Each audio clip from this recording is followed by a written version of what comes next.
que es cómo encontramos un yacimiento, cómo básicamente se hacen los análisis de lo que tenemos abajo la tierra o bajo el mar, cómo hacemos los procesos para extraer y qué es después un gasoducto, un oleoducto, y hacia dónde van y hacia dónde se dirigen específicamente en Argentina y qué nos encontramos en Argentina con respecto a lo que es petróleo propiamente dicho, que va a ser esta clase. La segunda clase, que va a ser la semana que viene, el viernes a la misma hora, vamos a hablar específicamente de lo que hace una refinería de petróleo. ¿Qué quiere decir esto? Es qué hacemos una vez que tenemos el petróleo o el oro negro. ¿Qué hacemos con ese petróleo? ¿Cómo lo procesamos? ¿Qué hace una refinería? Particularmente acá en Argentina tenemos varias, en Bahía Blanca, en Mendoza, en la zona en Buenos Aires, cerca de La Plata, ¿tá? Ahí cerca de La Boca también, San Lorenzo, Santa Fe, no sé si lo comenté. Y bueno, ¿y qué hacen ellas para transformar el petróleo en nafta, aceite y demás derivados? ¿Tá? Vamos a empezar,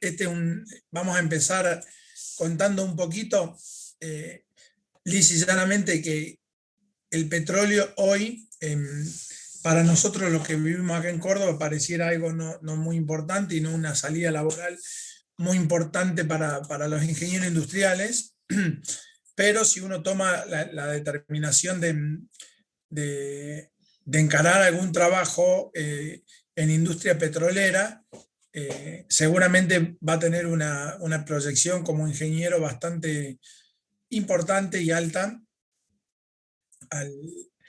debido a que las empresas petroleras en líneas generales pagan muy buenos sueldos, dan muy buenas capacitaciones y nos permiten a todos los que trabajen en este rubro, bueno, moverse en un nivel muy distinto. ¿Qué vamos a hablar entonces de petróleo? A ver, espérenme un ratito. ¿Cómo hago eliminar la sala de espera y que entre en todo directo? ¿Alguien sabe eso? Profe, si no puede, designe a un compañero, desígneme a mí, yo le voy aceptando. Ah, bien. ¿Quién es el que abrió? ¿Quién es el que abrió? Agudelo. Acá está. Curso de práctica, ¿ese? Ah, sí, perdón, entré con otro No nombre. importa, déjalo ahí. Ya está como coanfitrión. Aceptámelo todo porque estoy hablando y tengo la cabeza mirando que siguen entrando alumnos y me ponen... Ahí podés aceptar todo, ¿no? Sí. Bueno, perfecto. Queda en tus manos. Después te pagaré parte del sueldo cuando cobraremos. Bueno, ¿qué vamos a hablar entonces, chicos? Vamos a ver el tema, todo esto acá es biribiri, digamos, no nos interesa que lo sepan, pero sí que sepan que el petróleo, ¿tá? Es un aceite o un derivado mineral, ¿tá? Que deriva del carbono y del hidrógeno principalmente, ¿tá? Y que está en la parte interior de la Tierra después de acumulación de materia orgánica durante miles y miles de años, ¿tá? Y esa acumulación fue generando que toda esta materia orgánica, de la cual nosotros estamos compuestos, por ejemplo, con materia orgánica, sometida a la oscuridad total y a altas presiones, ¿tá? Se generen particularmente un hidrocarburo que está formado por muchas cadenas de carbono. Por eso ya vamos a ver en la segunda clase que cuando destilemos petróleo podemos obtener hasta 500 subderivados. ¿Está? Entonces, lisa y llanamente, a lo que se pensaba en la antigüedad, el petróleo claramente deriva de la materia orgánica. No es un derivado de la materia inorgánica, como se pudo haber pensado en algún momento. Es lisa y llanamente derivado de un compuesto orgánico, de materia viva que en algún momento. ¿Tá? La famosa hipótesis de Mendeleev, que era materia inorgánica, cuando se empezaron a conocer los distintos mecanismos para conocer cómo estaba realmente compuesto el petróleo, quedó directamente amputada y entendemos hoy que la hipótesis orgánica es la que gobierna la cuestión de petróleo. ¿Dónde encontramos nosotros? Bueno, esta es una hipótesis de Mendeleev, a la cual, si les interesa, después lo leen, lo ven, no hay ningún problema. Yo lo paso largo porque ni vamos a hablar o ni nunca, es solamente un biribiri para que ustedes puedan ver.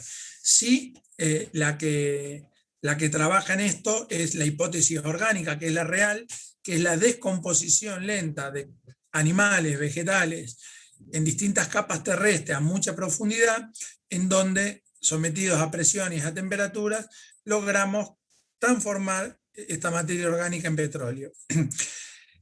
En líneas generales, ¿alguien se hace una idea a qué profundidad se encuentra el petróleo, chicos? ¿20, 30 metros, 200 metros, 2 kilómetros, 5 kilómetros? ¿Alguien tiene alguna idea?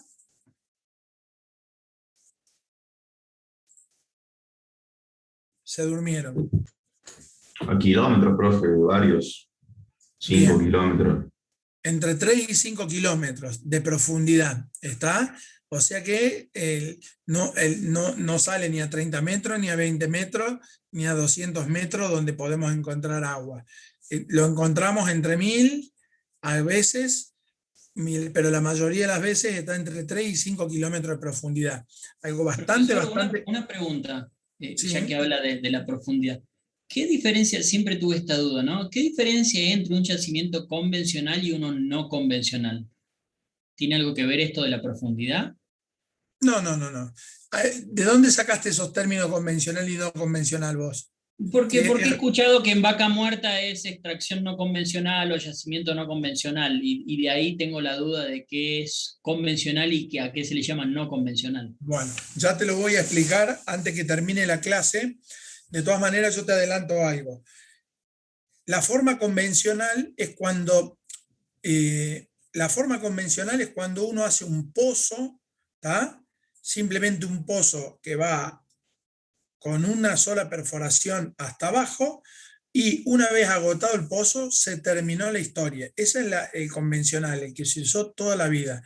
El no convencional, lo que se genera es un pozo y se empiezan a hacer aberturas hacia los costados, a 5000 metros de profundidad, se abre para un lado, se abre para el otro.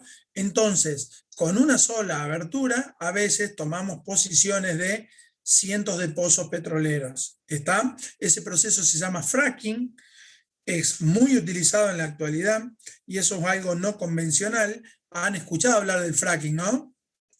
Sí, yo justamente escuché ahí, cuando hablaban del no convencional, algo de fracking, escuché. Sí. ¿Cuál es el problema que todo el mundo se queja del proceso del fracking?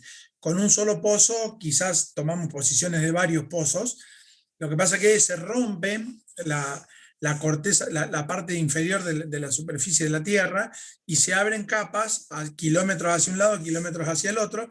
Todo eso se llena de un material, vermiculita y demás cuestiones, para hacer la extracción, y tienen que inyectarse aire, agua, muchas cantidades de agua, muchas cantidades de arena, y todo para poder extraer ese petróleo se genera mucha cantidad de desecho, de aguas contaminadas, que es el gran problema que tiene el proceso no convencional, que es el fracking. Lo que pasa es que económicamente es un gran desarrollo, porque con un solo pozo, que es la parte más difícil de todo esto, nosotros logramos sacar petróleo de la tierra mucho más fácil, digamos. Ya lo vamos a ver un poquito más adelante cuando yo explique un pozo. Les voy a explicar claramente qué es un fracking. Diría, sin temor a equivocarme, que hoy el 90% del mundo extrae petróleo por método de fracking o no convencional, debido a que es muy barato, ¿tá? Es altamente efectivo, y bueno, los problemas que tenemos son los problemas el tema de la contaminación, que está por verse eso, si es real o no. Los que estamos más de la parte industrial pensamos que no es tan grave, los que están más de la parte del el cuidado del medio ambiente piensa que es gravísimo. Bueno, es todo un tema. De todas maneras, ya que los tengo acá, chicos, quiero aprovechar para que entren en alguna idea de lo que es petróleo, para no olvidármelo. Hay una película muy buena, creo que se llama Horizonte Profundo, no sé si la vieron. ¿La vieron, chicos? Sí, profe. Sí, sí. Sí, profe. Creo que está en Netflix, si no está en Netflix, la buscan en YouTube. Realmente es muy buena, está muy bien lograda y habla de la dimensión. Yo cuando vi esa película dije, esta es la ingeniería pura, porque realmente está tan bien lograda. Y qué es lo que pasa en un pozo petrolero, que se les escapa, se les va de las manos, y es un incendio y una explosión muy grande y un derrame de petróleo que, dado allá a inicios del año 2000, que generó un desastre bastante importante en Estados Unidos, y le va a mostrar un poco la realidad. Está muy bien lograda. Mírenla, el actor es, ya no me acuerdo, yo siempre digo que no es Matt Damon, sino el otro que es parecido, pero búsquenla, ¿no? Horizonte Profundo. No sé si la encuentran con el nombre de Horizonte Profundo porque está en español así, pero a veces tiene otra traducción. Pero Perdón, profe, Mark Wahlberg. Mark Wahlberg es el actor, ahí está. Sí, es muy buena la película y bueno, van a ver lo que es, porque, a ver, después siempre está una pregunta que hacemos en los exámenes, ya voy a tocar ahora. ¿Qué métodos de extracción de petróleo hay? Hay uno que es natural, chicos. Hay tanta presión ahí abajo generado por el gas que hay, que cuando ustedes abren un pozo, automáticamente el pozo expulsa el petróleo hacia afuera. Bueno, eso es lo que pasó en este pozo petrolero en Estados Unidos. Se le fue de la mano un manejo de válvulas por una serie de errores, ¿tá? Y empezó el petróleo empezó a salir a la superficie con una cantidad de presión impresionante, y bueno, fuego y demás cuestiones. Pero bueno, todas estas cuestiones acá, hablando un poquito, todo esto lo voy a pasar porque es biribiri. Lo que sí es importante que tomemos un poquito idea de qué está pasando hoy en Argentina. ¿Tá? Profe, ¿le puedo hacer una consulta? O sea, Sí. no tiene... ¿Cómo se termina como descubriendo, encontrando petróleo, ya que acá es un pozo de 4.000 metros de profundidad? Ahora lo ¿Es vamos de a ver. casualidad que se descubre o...? No. Es un trabajo de geología, lisa y llanamente, que ya te lo voy a explicar en menos yo de... digo, fuera, sí, ya sé, fuera de toda la explotación del suelo y el exploramiento de los pozos, la primera persona, por decir, que descubrió petróleo, ¿cómo hace si tenés que hacer un pozo de 4.000 metros? No creo que te hacen un pozo así de casualidad y salga petróleo, ¿no? Bien, ¿cómo fue el inicio de esto, no? Claro, algo así. Me mataste, mira, nunca pensé cómo inició. No, pues digo, al ser algo tan específico, no creo que cualquiera esté haciendo un pozo de 3.000 metros a ver si encuentra algo. No, seguramente no. Seguramente no. Y Ya estaba escrito eso, profe. ¿está? Estaba escrito en las culturas sumerias, dejaron papiros que de una sustancia que se encontraba en el fondo del suelo y qué sé yo. Mirá cómo buscando en internet encontrás cosas. Sácalo por ahí, seguramente. Bueno. A ver, vamos de nuevo. ¿Hay petróleo abajo Córdoba? Sí hay petróleo. ¿Está? ¿En serio? Sí hay petróleo. En la zona de San Francisco hay. ¿Pero qué pasa? Pasa algo como la ley del mineral, chicos. La cantidad que hay en relación a la inversión millonaria que hay que hacer, claro, es tan baja que termina siendo no rentable. Entonces, de análisis, se suele entender que en la mayoría de los lugares nosotros podemos encontrar petróleo. Lo que pasa es que hay yacimientos, y esos yacimientos tienen un volumen y una capacidad que tornan imposible el trabajo. A ver, Venezuela, chicos, hoy ¿tiene petróleo? Tiene un montonazo de petróleo, pero tiene muchísimo. Tiene una potencialidad, Pero ¿por qué cayó Venezuela? Y Venezuela cayó por la sencilla razón de que en los 90, 80, 90, hicieron muchas inversiones, los yacimientos empezaron a producir, y el problema del petróleo es la reinversión que hay que hacer para que esto funcione. Si uno toma la política de no reinvertir más y gastar todo el dinero de un pozo, bueno, volver a generar otro pozo lleva millones de dólares. Y cuando digo millones, no son millones el juego del millón, son miles de millones. Entonces, hoy, volver a tornar, por ejemplo, a Venezuela un país petrolero va a costar mucho dinero. Venezuela no lo va a poder hacer frente así nomás. Tienen que ser inversiones multinacionales. Espero que puedan entender esto. Voy a hacer otra. No quiero hacer política, pero quiero que entendamos esto. Lejos está de hacer política, pero tratemos de entender. Saquémonos el cartel de radical, peronista, kirchnerista o macrista, el nombre que quieran. Yo voy a tratar de hacer un resumen de YPF Argentina. La cuestión de YPF, durante mucho tiempo Argentina invirtió, y en los años 60, 70, 80, en la época de Alfonsín, fue alta la inversión que se hizo para extraer petróleo. En la época de Menem lo privatizó. Cuando estaba en el momento máximo, top de extracción de petróleo, se lo vendió. ¿Qué hizo Repsol? Repsol lo explotó al máximo sin una reinversión. ¿Qué hicieron después en el año 2000 y pico? El gobierno, creo que era el gobierno de los Kirchner, lo compró. Entonces, si hay alguna forma de hacer un mal negocio, es lo que se hizo en Argentina. Se invirtieron miles de millones de dólares. Se dejó una empresa que, si bien no daba dinero, estaba en el mejor momento. Se la vendió por 2 monedas, vino una empresa privada como Repsol, la explotó al mango, y cuando ya no daba más, se la devuelven al Estado Nacional Argentino con la banderita de recuperamos YPF. No sirve, chicos. Esa política para la política del petróleo no sirve bajo ningún punto de vista, y lo que le pasó a Venezuela es algo bastante parecido.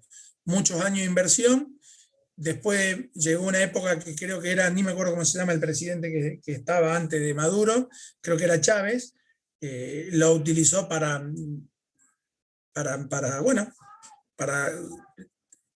tomar todo el dinero, y hoy Venezuela no tiene petróleo. Dicho sea de otra forma, Argentina no tiene gas, chicos.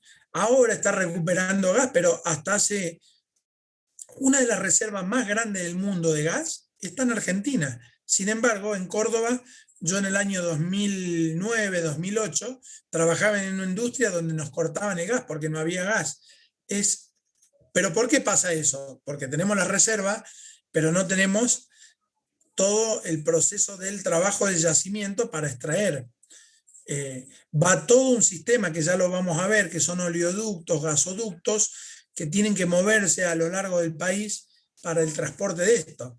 Si alguno de ustedes fue a Europa, en Italia hay gas, pero en España no, en Alemania no. En distintos lugares no es fácil acceder al gas natural como nosotros accedemos acá. Chile no tiene gas, por ejemplo. Uruguay no tiene gas. Brasil poco, Bolivia tiene un montón. Lejos está esto de querer hacer alguna analogía con la política. Les pido por favor que lo tomen con total respeto. La política de cualquier gobierno argentino tendría que ser a largo plazo, hacer grandes inversiones para que la política de petróleo sea la que lleve adelante, sin pensar mucho. El país número 1 del mundo y número 2, podríamos decir, en potencial económico, Estados Unidos, y quizás en otra parte Rusia, son países que basan su economía en arriba del 60% en la industria petrolera. Y si no, vayan a darse una vuelta, otros países que no tenían nada, pero que tienen petróleo, allá a la zona de Qatar y todos estos lugares donde el año que viene se va a jugar el Mundial de Fútbol, para que vean toda la regalía que da el petróleo. Entonces, lisa y llanamente, con el concepto que me interesa que se lleven a su casa después de la charla de hoy, de más allá, la industria petrolera es una industria que mueve millones de dólares, miles de millones de dólares. Y hoy es la principal causa de las guerras, ¿tá? En los países. ¿Por qué? Porque es lo que, digamos, el motorcito del mundo, ¿tá? La política argentina es bastante pobre. Hubo en los últimos 10 años la aparición de vaca muerta allá en Neuquén. Hubo un envión bastante importante. Y ahora como que lo tenemos, en la última época de Macri se empezó a venir abajo y ahora está intentando recuperarse, pero cuesta horrores porque, bueno, tenemos un tema de confianza que como país no podemos generar, entonces no impulsamos que las inversiones vengan y se queden básicamente. Pero Vaca Muerta tiene una cuenca muy, muy, muy grande. Acá, yendo un poquito al mapita vemos que en el norte hay una cuenca, hay cuenca de petróleo y hay cuenca de gas. Eso limita con Bolivia, toda la parte de Bolivia se lleva la gran cantidad de gas, ¿tá? Que ellos usan para ellos, llevan a Paraguay, exportan a Chile y exportaban, y todavía a Argentina. Después tenemos en la zona central de Mendoza, hay algo de petróleo, casi nada de gas, ¿tá? Si alguna vez cruzaron de Mendoza a Chile, van a ver ahí que hay unas importantes ahí en Luján de Cuyo, hay refinerías, ellos toman el petróleo extraído de Mendoza y hacen todo el proceso, y después en la zona sur de Mendoza, que es la parte de la cuenca neuquina, hay una importante fuente de petróleo, que ahí es donde hoy tenemos Vaca Muerta, y una importante fuente de gas, ¿tá? Que trabaja, que tiene, digamos que los ojos del mundo miran con ganas a Vaca Muerta. Lo que no nos miran con tantas ganas los argentinos, pero bueno, hay buena cantidad de gas, un gas que tristemente cuando uno hace un pozo de petróleo lo primero que escapa es el gas, chicos, porque cuando perforamos y llegamos al lugar, el yacimiento es una gran cueva donde abajo hay petróleo muchas veces y arriba hay gas, el gas es lo primero que se va. Bueno, si no está todo preparado, lo que tenemos acá si no tenemos los gasoductos, el gas se ventea a la atmósfera y se pierde. Después tenemos más abajo en la parte Santa Cruz, Chubut, tenemos una zona que compartimos la parte petrolera con la parte de gas. Hay una buena cuenca, en la cuenca austral y la cuenca del Golfo de San Jorge. Y si alguno de ustedes tienen conocidos que trabajen en la parte de petróleo, si no están en Vaca Muerta, seguramente estarán en la parte de abajo, Puerto San Julián, todo ese sector donde están la mayoría de las petroleras, que no es ni PF ni Shell, son Chevron, Pan American Energy, son grandes petroleras que trabajan en esos lugares. Bien, voy a ir avanzando. ¿Cómo hacemos entonces encontrar el tema de los yacimientos? ¿Cómo hacemos encontrar el tema de los yacimientos? Como alguien preguntaba. Hay geólogos, ¿tá?, que utilizan distintos métodos para tratar de analizar primero si hay y después qué cantidad hay. ¿Está? Primero si hay y después qué cantidad hay. ¿Cómo hacemos eso? ¿Está? Hay distintos métodos. Gravimetría, ahí vamos a explicar qué es eso, pero lisa y llanamente utiliza la fuerza de la gravedad. ¿Tá? Vienen algunos equipos que miden la fuerza de la gravedad, y cuando abajo de la Tierra hay material muy denso, tenemos una fuerza de la gravedad, porque la fuerza de la gravedad es fuerza, utiliza una ecuación que es masa del centro de la Tierra por la masa de mi aparatito, dividido la distancia que lo separa al cuadrado. Y cuando en la parte de abajo de la Tierra tenemos, por ejemplo, mucho hierro o mucho metal, hay mucha gravedad. Como hay mucha gravedad, la parte gravimétrica va a acusar mayor fuerza que la fuerza que nosotros conocemos, y ahí encontraríamos, por ejemplo, yacimientos mineros para hierro. En el caso del petróleo, como el petróleo tiene una densidad baja, ¿tá? Esa densidad baja lo que va a hacer es que el aparato mida para exactamente el lado contrario. Como la densidad del petróleo es menor a 1, podemos encontrar por gravimetría petróleo. ¿Qué otra forma? Magnetometría. Es muy parecido a la anterior, nomás que trabaja con conductividad. ¿Tá? Se analiza la conductividad de la Tierra, y cuando encontramos yacimientos minerales, seguramente yacimiento de hierro, cobre o demás, hay alta conductividad. Cuando nosotros tenemos petróleo, el petróleo no conduce, perdemos conductividad, muy similar a la gravimetría, muy utilizado. La otra forma es sismografía. ¿Tá? Sismografía es, se colocan distintos dinamita en distintos lugares, se genera un sismo, y como esa onda expansiva va hacia abajo, cuando llega a distintos yacimientos va a rebotar la onda. Esa onda que rebota nos permite a nosotros de alguna forma tratar de entender qué es lo que pasa ahí abajo. ¿Tá? Imagínense que tenemos que llegar hasta los 3.000, 4.000 metros de profundidad. Después resistividad eléctrica de algunos de otros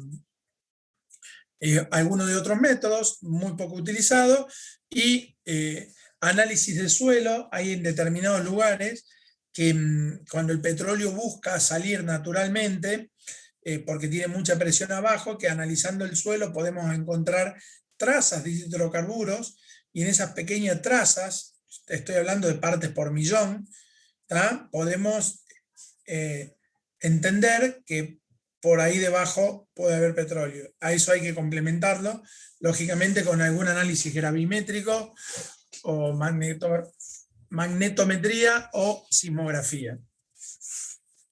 Vamos a ver qué es la gravimetría. Lisa y llanamente, ahí está explicado bastante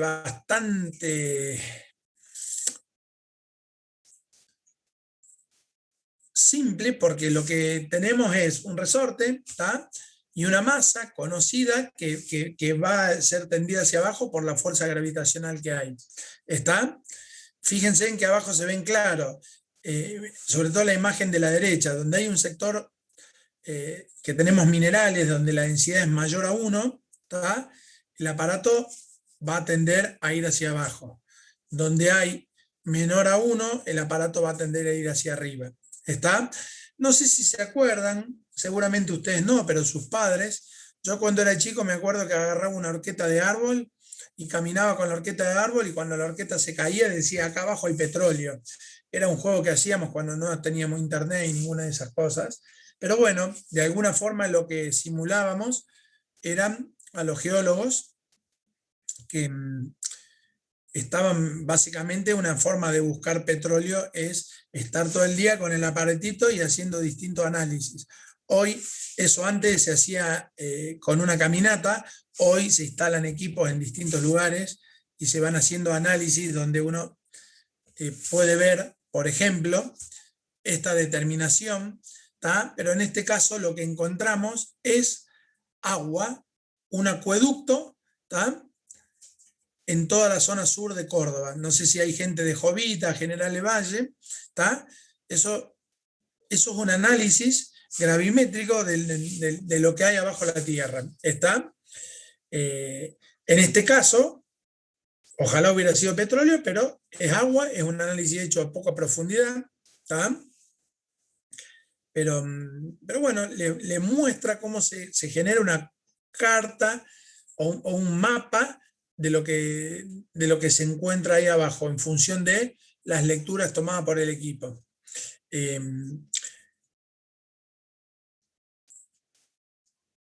Toda la zona este de Córdoba toma agua de estos pozos. ¿Está? Acá en Córdoba tomamos agua del lago San Roque y del dique Los Molinos, porque como no tenemos agua, lo generamos a partir de embalse. El embalse, el dique San Roque y el dique Los Molinos, y esa agua la toma Aguas Cordobesa y la genera. Todo el sector este de Córdoba toma agua de acuíferos, o sea, y muchos lugares toman agua de acuíferos como estos. Existen en muchos lugares hay surgentes, uno hace un pozo y el agua sale solo. Cerca de la zona de Jovita, en determinados lugares, cuando la gente estaba buscando agua, hacía pozos, y lo único que tenía que hacer es enterrar un caño, poner una válvula, y cada vez que abría la válvula, el agua sale solo, porque precisamente eso se conoce con el nombre de surgente. Y dicho sea de paso, ¿saben ustedes cómo se inundó la laguna de Mar Chiquita de la provincia de Córdoba? ¿Por lluvias? Consulto. ¿Alguien habla el micrófono? Yo no sé, profe. ¿Alguien se anima a contar cómo se inundó? ¿No hay nadie de aquella zona? Se ve que no. ¿O están todos dormidos? ¿Nadie?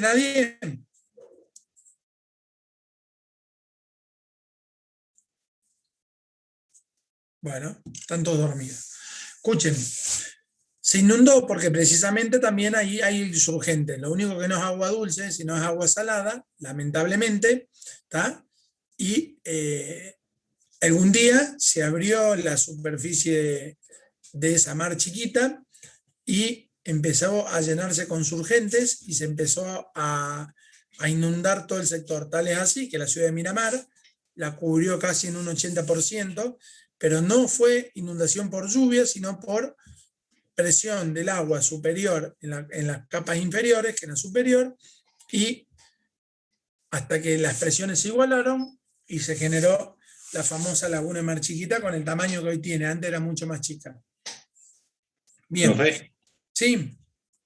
¿es como la Laguna Azul de Calera, más o menos? La Laguna Azul de Calera es un proceso similar, ¿tá?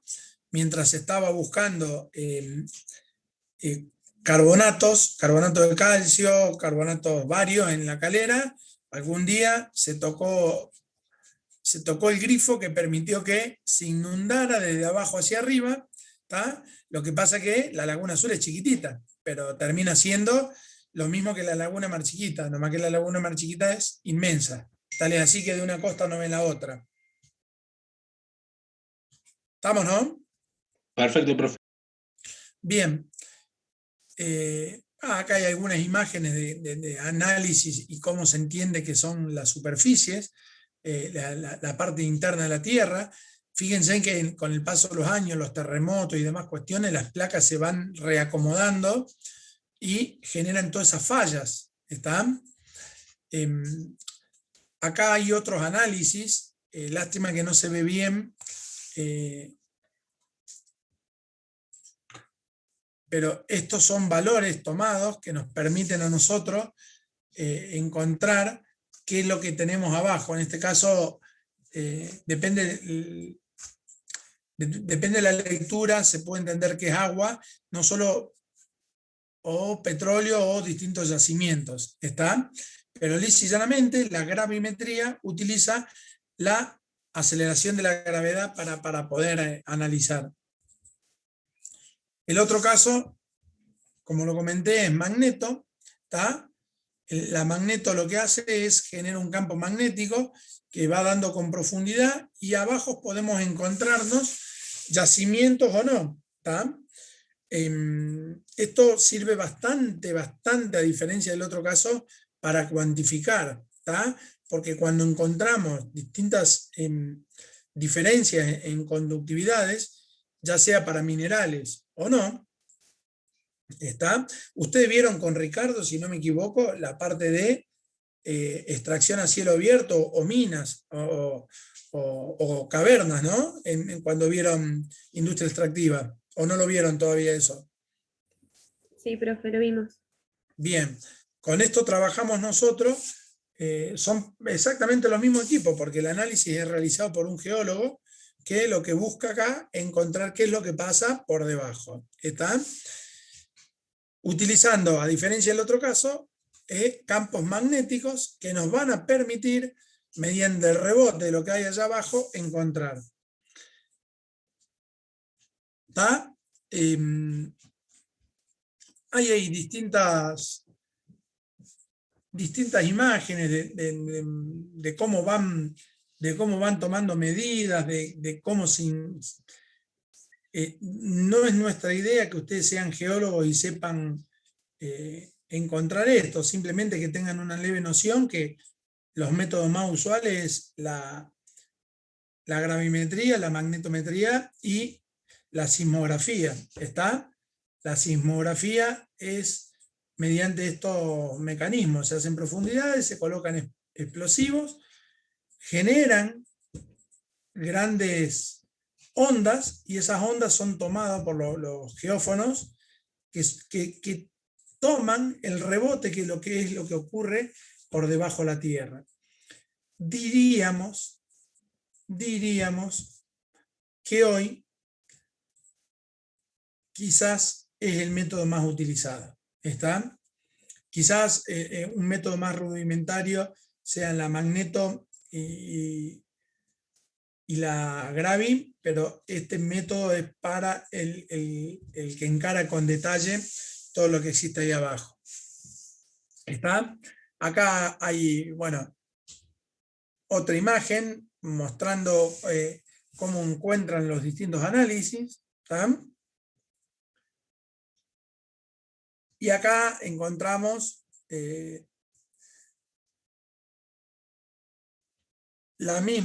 básicamente la misma imagen, que básicamente toma la onda y cómo devuelve la onda en nanómetros, que ustedes se lo van a acordar bien, de química general o física, y lo que le van a tomar los detectores para tratar de analizar qué es lo que hay ahí abajo. Importante que sepan que el petróleo no aparece como un gran mar abajo, tan fácil. Aparece de distintas formas. Y ahí, por ejemplo, es alguna imagen donde ven fallas y ven petróleo recolectado sobre plataformas submarinas, ¿tá? Que no siempre están a la misma profundidad y que a veces tiene su cavernita propia, y esa cavernita está dividida en la mitad, como es el caso en este, o tenemos en un pozo. Por eso tenemos que, en el método convencional, a veces había que generar varios pozos. Ya que estoy acá, voy a hablar de lo que hace el fracking. Vamos a pensar que esto efectivamente es una corteza terrestre. Yo, ¿cómo podría? ¿Ven el mouse ahí, chicos? Sí, profe. Sí, profe. Este es un método convencional. Un pozo acá, después este pozo se le va a dar más profundidad para tomar ese petróleo, otro pozo acá, este está prácticamente perdido, y otro pozo acá. Acá habría que generar otra torre con otro pozo para tomar acá. ¿Qué es lo que hace el fracking?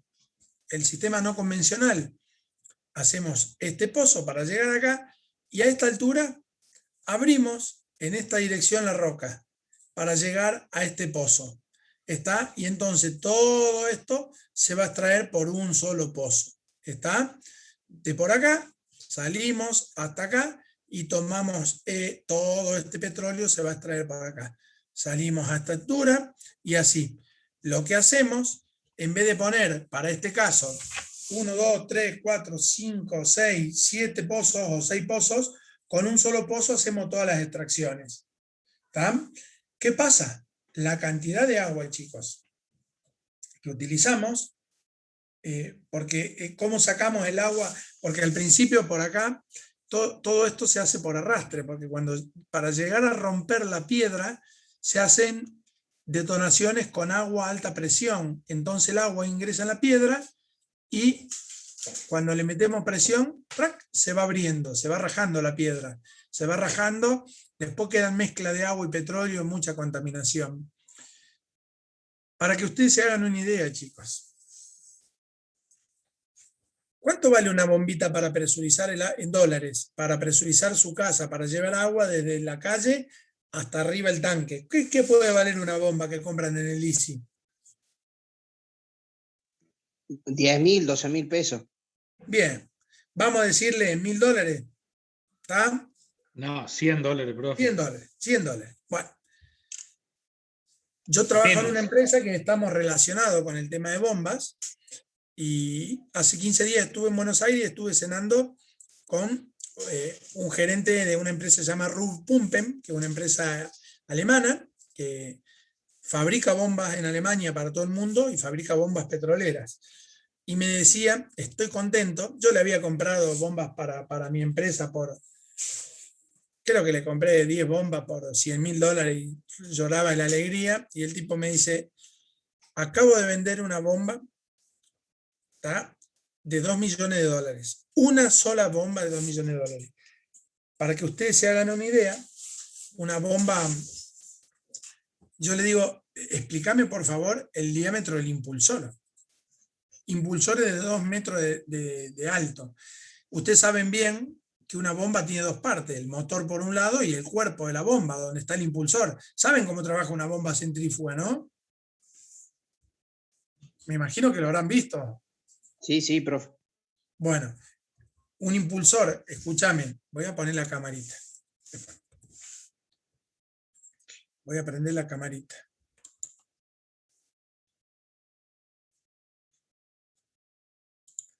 Un impulsor de esa bomba de $100, ¿tá?, será grande así, más o menos. 10 centímetros tendrá, 15, para impulsar agua arriba del tanque. Un impulsor de 2 metros es 15 centímetros más de la altura mía, con lo cual imagínense lo que es la ingeniería de todo eso.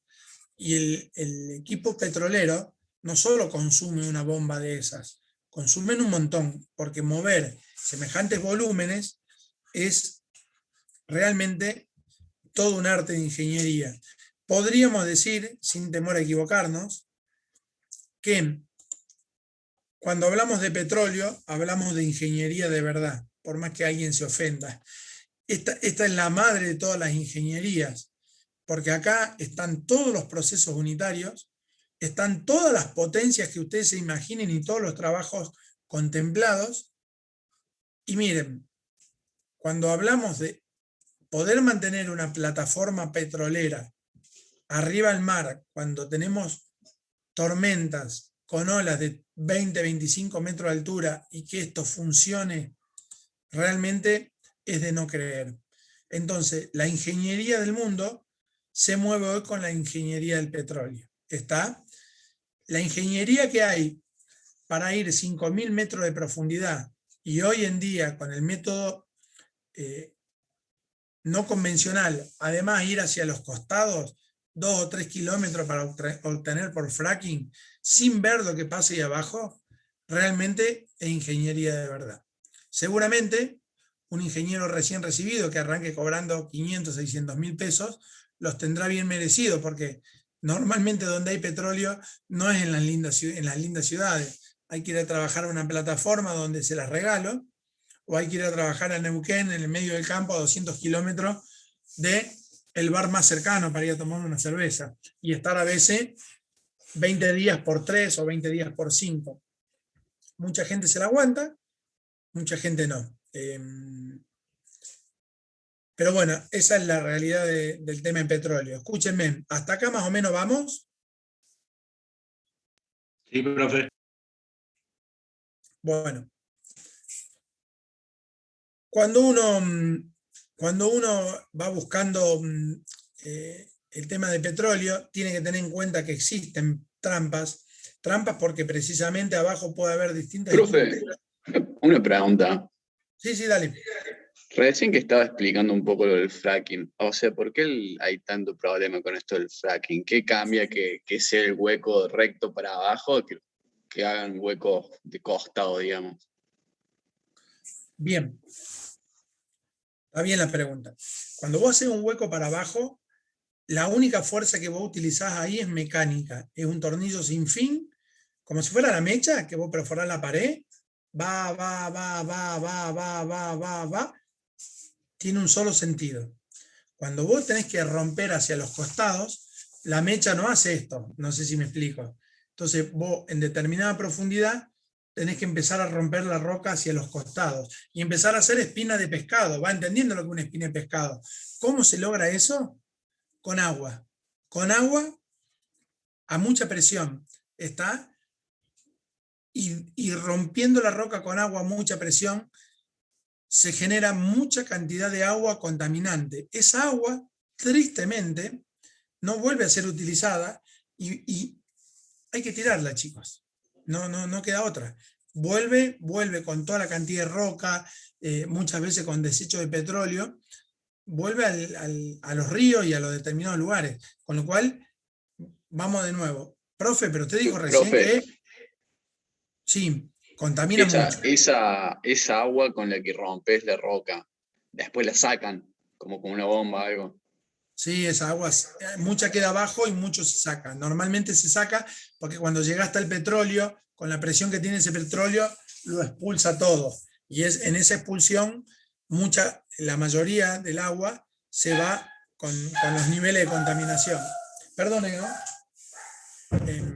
Profe, Se tengo va una con pregunta. los niveles de contaminación. Sí, ¿Qué dale. volumen de proceso se está manejando en un pozo? Yo no sé si eso se maneja a través de la cantidad de bombas o equipos de operar, o eso se hace en función del tamaño del pozo, digamos. Por ejemplo, la otra mitad del año lo que hablábamos era que en la parte, por ejemplo, de los yacimientos, la inversión asociada con respecto al proceso dependía digamos, de la grandeza del yacimiento. En este caso, ¿cómo es? ¿Es similar o se maneja en forma similar? Me preguntaste lo mismo, o me parece. No, en realidad fueron dos cosas. Una fue, digamos, qué volumen, digamos, de operación tiene, y por otro lado, el tema de los equipamientos, digamos, si difieren en cuanto al tamaño del yacimiento o no. Bien, no. Bueno, es importante. Los equipamientos son exactamente lo mismo para todos, ¿tá? El tamaño de las bombas, el tamaño de los pozos, porque todo básicamente, la única diferencia es que en algunos casos perforás a 3000 y en otros casos perforás a 5000, ahí necesitas bomba de mayor potencia para extraer en esos casos. El volumen normalmente es monstruoso. No sé decirte un número porque tengo miedo de quedarme corto. Los pozos petroleros tienen volúmenes monstruosos porque las cavernas que hay abajo de la tierra son grandes. ¿Qué te da la durabilidad de un pozo? El análisis geológico para tener una idea de cuántos metros cúbicos tenés, ¿tá? Y después la velocidad de extracción que vos tengas. A veces en un mismo pozo, a veces podés hacer dos perforaciones para un solo pozo. El tema es tener bien cuantificado qué volumen tenés vos y qué caudal extraes diario para saber la durabilidad que tiene un pozo. Cuando un pozo se secó, se secó. Eso que está ahí se va. Tenés que llevártelo todo. Uno de los problemas es las regulaciones en los países donde no hay tanta regulación como en África o demás cuestiones, que las empresas se van y dejan el pozo a como queda. Hay algunos documentales que pueden ver en National Geographic de lugares de África donde hay extracciones de petróleo y bueno, precisamente, no me acuerdo cómo se llama. Bueno, no me acuerdo. Hace poquito vi un documental, creo que era de National Geographic, donde el petróleo afloraba naturalmente en un determinado lugar empezaron a hacer perforaciones, chicos, para buscar agua y salía petróleo. Seguramente a la pregunta número 1 que hizo su compañero apenas empezó la clase, ¿cómo se encontró? Y habrá pasado algo parecido. Había un yacimiento de abajo con tanta presión que algún día encontró una grieta y fue saliendo. Ay, no me acuerdo cómo se llama. Bueno, no importa. Pero bueno, si ponen documentales de petróleo y todas estas cuestiones, hay muchas cosas muy interesantes para ver. Pero bueno, para que ustedes tomen una dimensión de los miles de millones de dólares. Escuchen bien. El agua que utiliza el fracking se estaba analizando en la época del gobierno anterior, tomar agua, ¿tá? De cerca entre Mar del Plata y Mar de Ajó, alguna ciudad por ahí, hacerle un proceso de ósmosis inversa y llevarla por bombas hasta Vaca Muerta. Imagínense la cantidad de agua que están pensando en llevar agua de mar. No alcanza el agua que hay subterráneo y de los ríos, porque estamos hablando de volúmenes que ustedes no se imaginan, chicos. Si yo les digo que una bomba de una carcasa de 2 metros puede estar tirando, no sé. Yo hace poquito vendí una bomba de 50 centímetros y esa tiraba 2.000 galones por minuto. 2.000 galones por minuto son, pasado a litros por minuto, ¿cuántos litros serían? Casi cerca de 8.000 litros. Son 8.000 litros en un minuto. Está lleno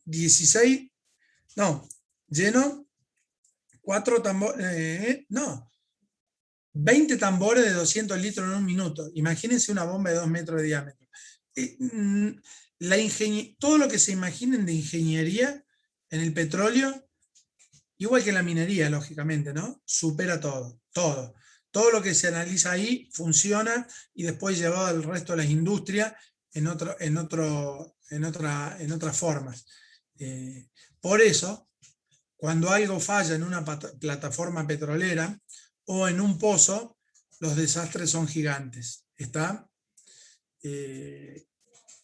Ambientales y económicos seguramente. Bien. Profe, otra pregunta. Sí. ¿En algún momento el petróleo se va a acabar con todo lo que dicen? ¿O hay mucho, digamos, suficiente para muy mucho tiempo? La lógica indica que el petróleo algún día se va a acabar. ¿Cuándo? No lo sabemos. ¿Está? Profe, yo tengo como una visión diferente de la ingeniería hacia el petróleo. Creo que es más por un negocio que de la propia ingeniería, porque del petróleo se derivan muchas cosas y que mueven la economía. Más allá de la ingeniería, creo que la extracción de energía puede ser en base de otras alternativas como el hidrógeno, otro tipo de cosas que no están desarrolladas y deberían estarlo, por así decirlo. Pasa que el petróleo abarca mucho, es un negocio, por así decirlo. Se sacan agroquímicos, medicinas, plástico, Mirá, una infinidad de cosas. Esto deriva del petróleo, esto deriva del petróleo, esto deriva del petróleo. Menos los cristales, todo lo de la partecita de los lentes deriva del petróleo. La computadora deriva del petróleo. Donde estoy sentado con una silla deriva del petróleo. Todo, chicos, todo, deriva del pinturas, todo, profe, todo. Todo.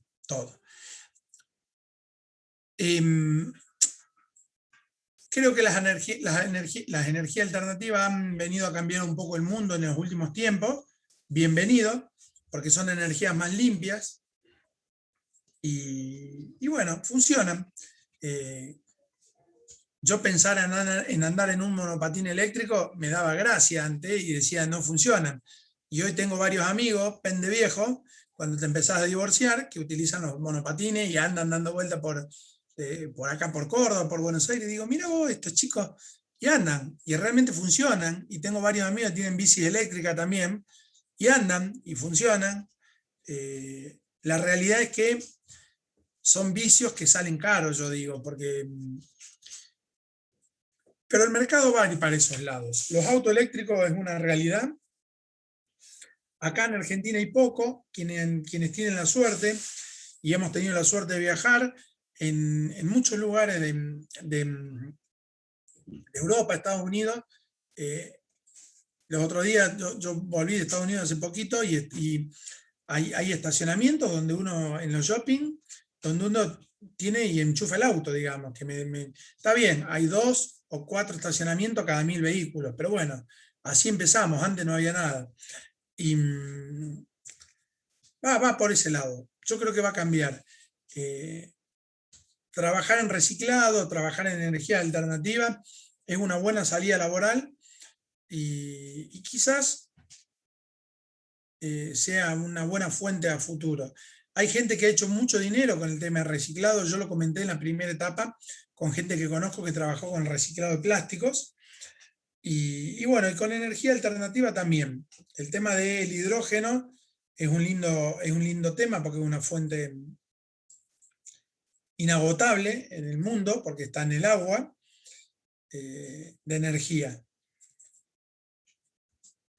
Tanto dinero mueve el petróleo que va a estar difícil desplazarlo.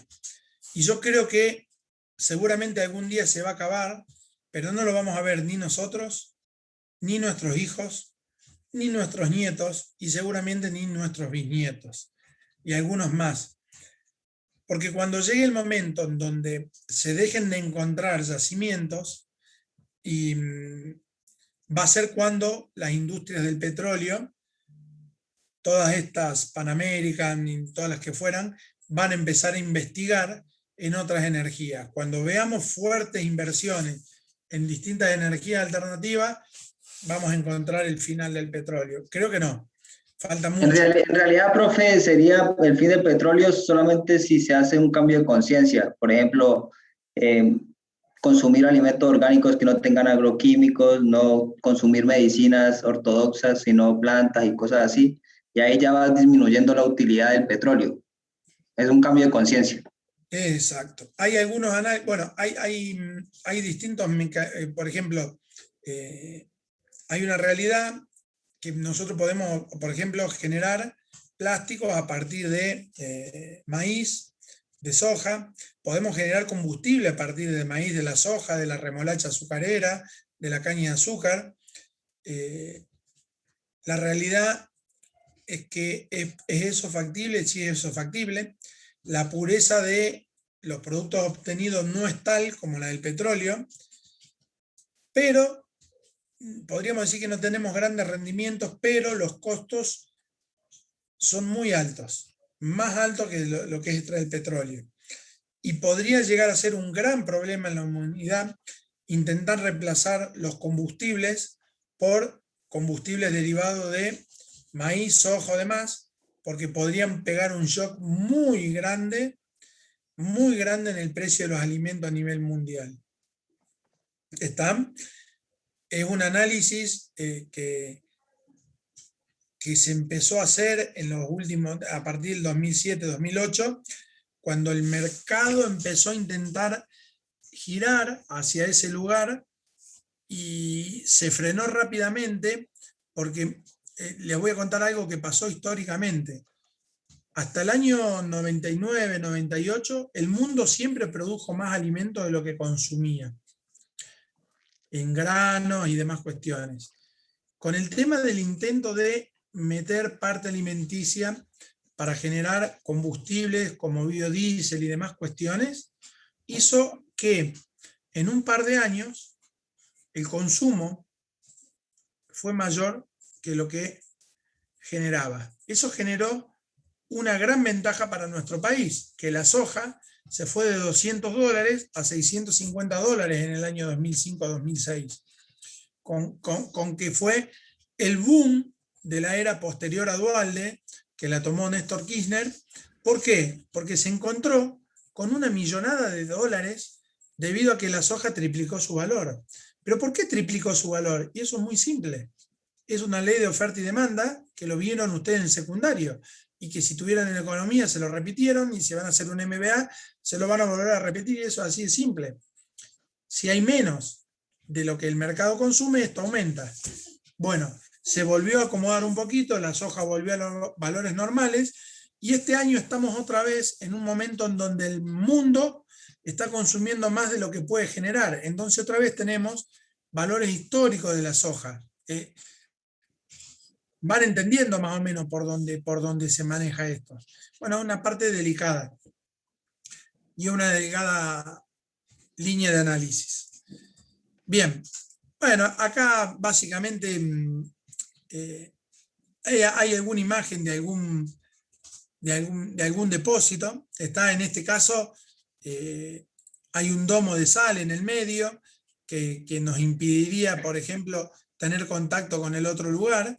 Entonces acá tendríamos que poner dos pozos. En el caso del fracking, con uno seguramente logramos todo este proceso.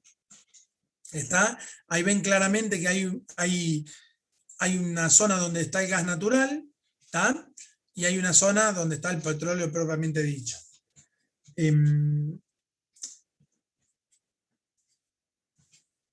A ver.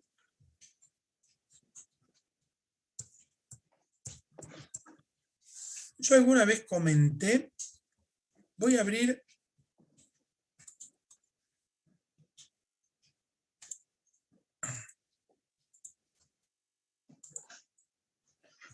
voy a cambiar de filmina ahora rápidamente a otra filmina, chicos, antes de seguir con eso, porque quiero comentarles algo que no me quiero olvidar. ¿Está? ¿Está? Bueno, los distintos poderes, ven esa, ¿no? Los combustibles, están viendo eso que está sólido, líquido, gaseoso, los distintos. ¿Ven esa? Sí, sí. Bueno, ahí están los distintos tipos de combustibles que encontramos, naturales o artificiales, bla, bla, bla, bla, pero lo que me interesa es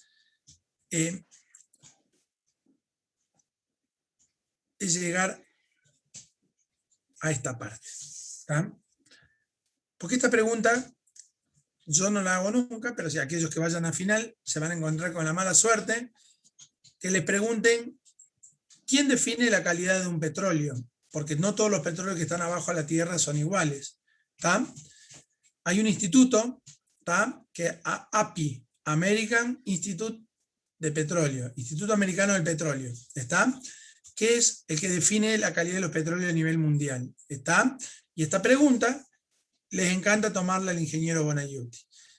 ¿Cuáles son los yacimientos en líneas generales que encontramos en los distintos lugares? Hay petróleos asfálticos, ¿tá?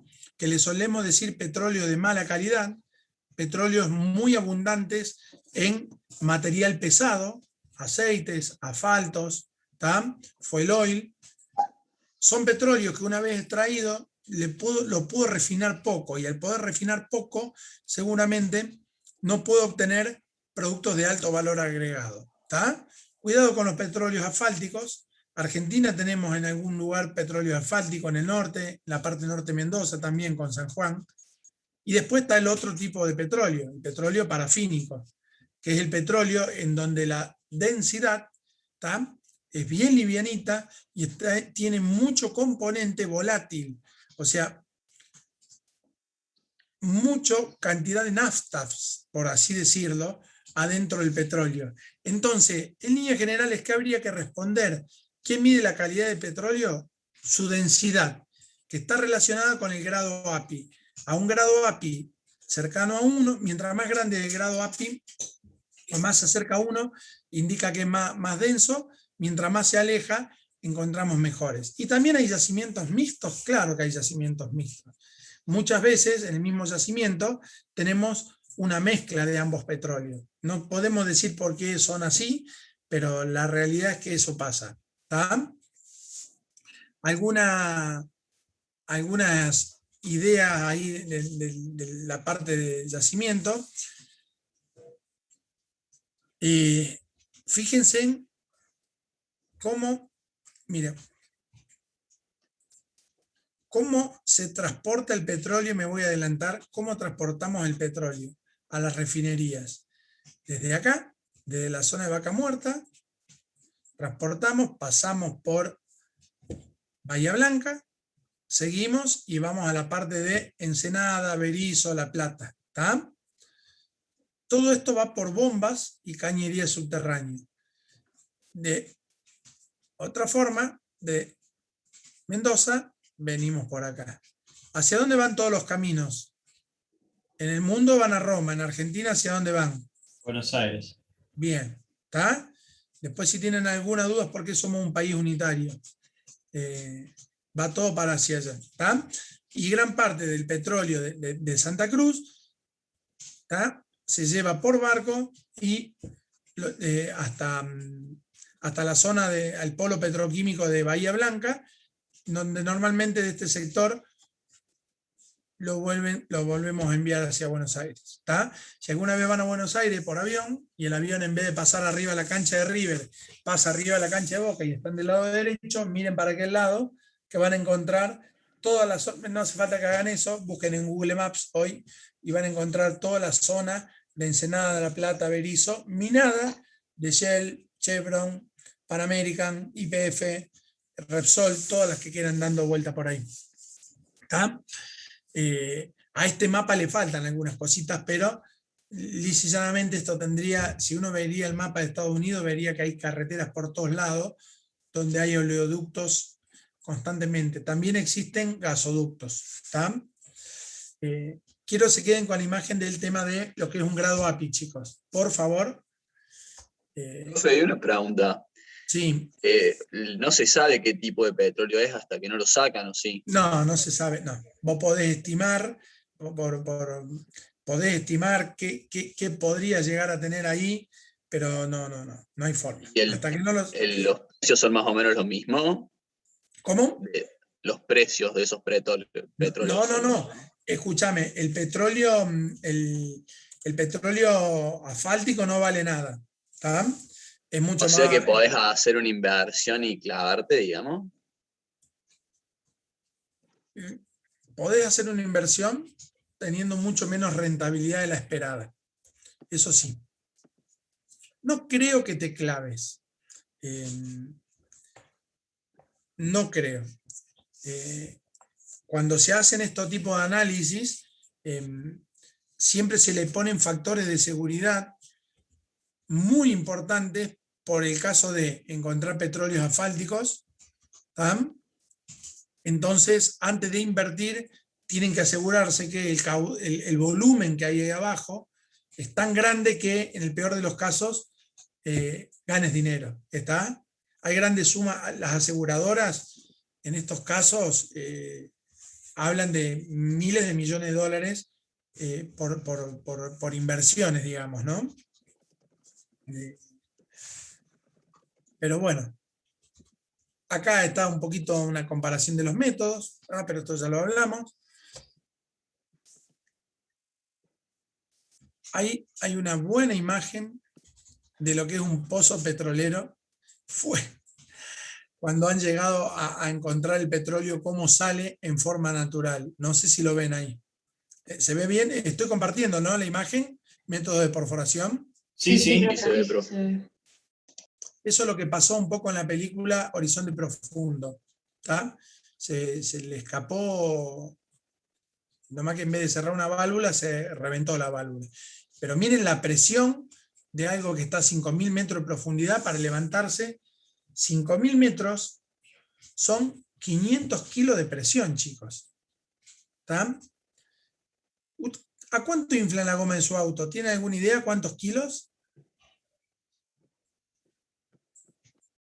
¿No es 30 o 32, profe? 4 kilos de presión, 5 como mucho. Muy bien. 30 PSI. 30 PSI. Sí. 30 PSI, lo cual son 2 kilos. 2 kilos un auto normal.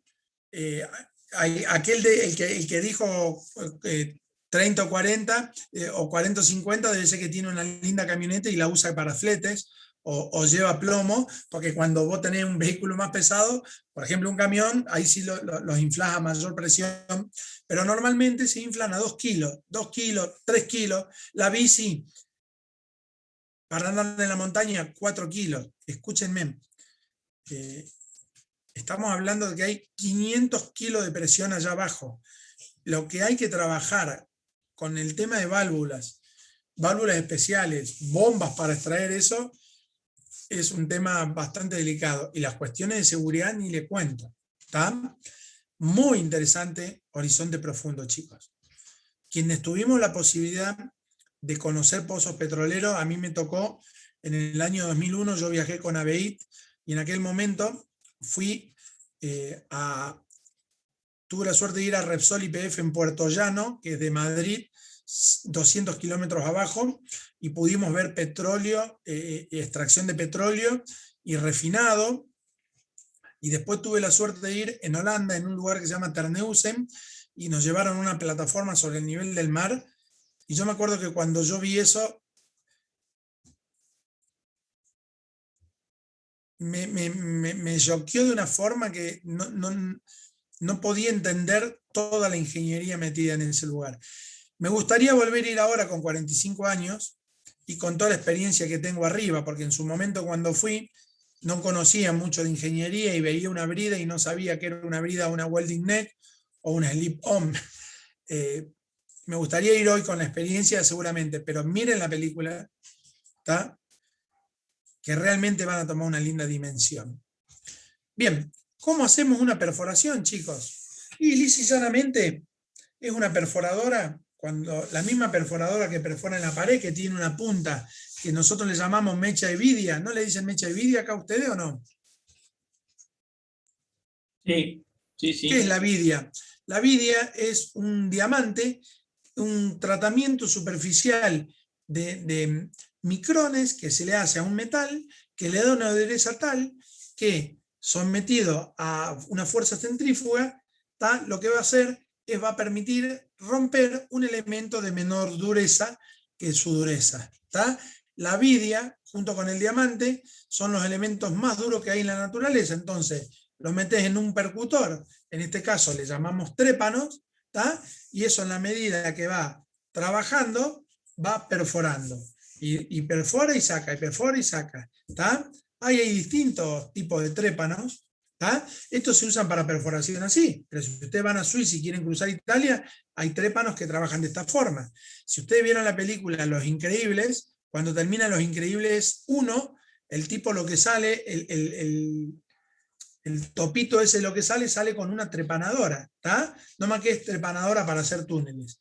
Si algún día van a hacer el túnel que prometen desde San Juan hasta Coquimbo o La Serena, lo van a hacer con una máquina que trabaja en esa posición. En este caso, son máquinas que trabajan solamente en posición vertical. Hay distintas imágenes. Terminan siendo mechas, chicos. Terminan siendo mechas de vidia, muy trabajadas. También tuve la gran suerte que cuando trabajé en ABEIT, me tocó ir a Noruega, a una empresa que se llama DNV, que es Degnord Veritas, perdónenme la traducción, pero ellos fabricaban trépanos para la industria petrolera.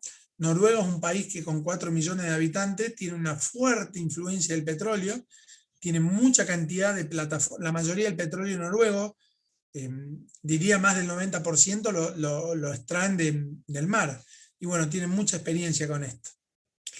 ¿Cómo trabaja esto? Algo muy simple. Si ustedes tienen algún amigo ingeniero civil o arquitecto que acá en Córdoba haga pilotes o demás cuestiones para hacer casas, habrán visto estas máquinas, son bastante simples, tienen un motor que hace girar una cuerda o una cadena, y eso va a girar, y el trépano, por el solo peso, el golpeteo del martilleo y el giro, va a ir rompiendo roca. Van a pasar en momentos en donde encuentren mucha arena, qué felicidad, porque avanzamos rápido. Van a pasar etapas donde encontremos agua, más fácil todavía, porque avanzamos con todo. Lo que sí, en la medida que vamos por abajo, nosotros debemos encamisar y sellar eso. Hay una ingeniería bastante importante acá en el tema del encamisado. Normalmente son pozos de 12 pulgadas, 8 pulgadas, 36 pulgadas. A veces llegamos hasta 50 pulgadas. Depende el mecanismo o cómo tratemos de encontrar lo que hay abajo. hoy, con el tema del fracking, el tamaño de los pozos cada vez mayor. Está lisa y llanamente. Hay otra imagen de una perforación. ¿Está? Siempre tenemos, ¿entienden cuando yo dije encamisar lo que estoy diciendo, no? ¿Qué es encamisar? Ponerle caño, digamos, al agujero que estamos haciendo, ponerle caño sobre las paredes, digamos. Exactamente, porque si no se desmorona, chico, ¿no? Un tubo a esa profundidad, yo voy para abajo y si no lo voy cubriendo, en algún momento se me desmorona. Entonces lo que hago es, el encamisado es cerrarlo y además mucho más fácil para sacar. Alguna forma que utilizan mucha gente en la industria es comprar tubo de desecho petrolero para producir, a lo mejor hacer una red de incendio, hacer una red de vapor, porque el tubo se usa en schedule 80. El schedule, yo se lo comenté anteriormente, tiene que ver con la relación entre el diámetro y el espesor, pero en líneas generales, a grosso modo yo diría que un caño schedule me indica un espesor. A ver, si voy a hacer un caño estructural donde lo voy a utilizar para hacer una pérgola en mi casa, para poner una enredadera, voy a comprar un caño estructural donde no hay ninguna norma que lo guíe. Y es un caño, a lo mejor, si es en 110, es un caño que tendrá 1 milímetro de espesor. Le arriman un electrodo de soldar y lo perforan. Ya si quieren llevar agua a baja presión, tendrán que utilizar un schedule 10. Si quieren llevar agua a una presión de 6, 7 kilos, hasta 10 kilos, se tendrán que ir a un schedule 20. Si quieren llevar vapor, aire comprimido, amoníaco, gas, tendrán que ir a un schedule 40. Ya a lo mejor una pared de 4 milímetros, 4,8. Si quieren llevar vapor a alta presión, ¿tá? Producto combustible, ¿tá? Cualquier tipo de producto con mucha temperatura, tendrán que ir a un schedule 80, que es lo que se utiliza en este tipo de industria. Un schedule 80 es un caño de 110, a veces tiene 10 milímetros, 1 centímetro de espesor, con lo cual es un caño, como siempre decimos, el caño petrolero es un caño para toda la vida. Porque hasta que eso se consuma, por más corrosión que exista, va una buena cantidad de tiempo.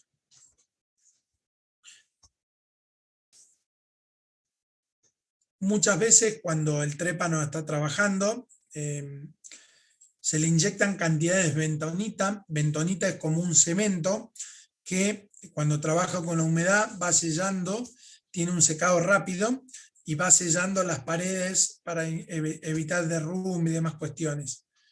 Ahí hay una imagen de... Escuchen, cuando ustedes ven eso, no está el pozo, está en el proceso de fabricación del pozo. Muchos ven eso y dicen, ahí hay un pozo petrolero. No, ahí se está haciendo el pozo. Cuando el pozo ya está andando, ya no se ve más eso, se ve la cigüeña, que la máquina que la ubican, cuál es la cigüeña, ¿no? Ya vamos a ver un poquito más adelante. Ahí está el proceso de extracción, de pozo, no de extracción de petróleo. Ahí tenemos gente trabajando, hay 2 tipos de trépano, ¿tá? Para que hagan una idea de los tamaños. Ahí tienen algún amigo en la zona de Bolivia, ¿tá? Miren lo que es, eso es un trépano de verdad.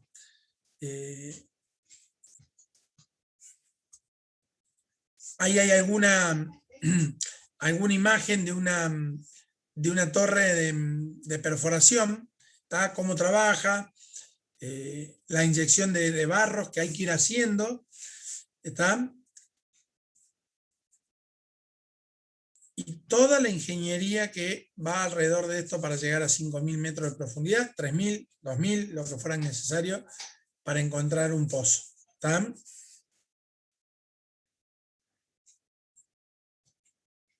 Más imágenes.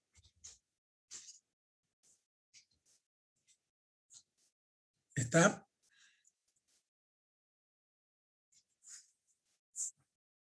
También, para lograr encontrar un pozo en suelo submarino, necesitamos la plataforma submarina propiamente dicha, porque una vez que logramos estabilizar la plataforma, se empieza la perforación.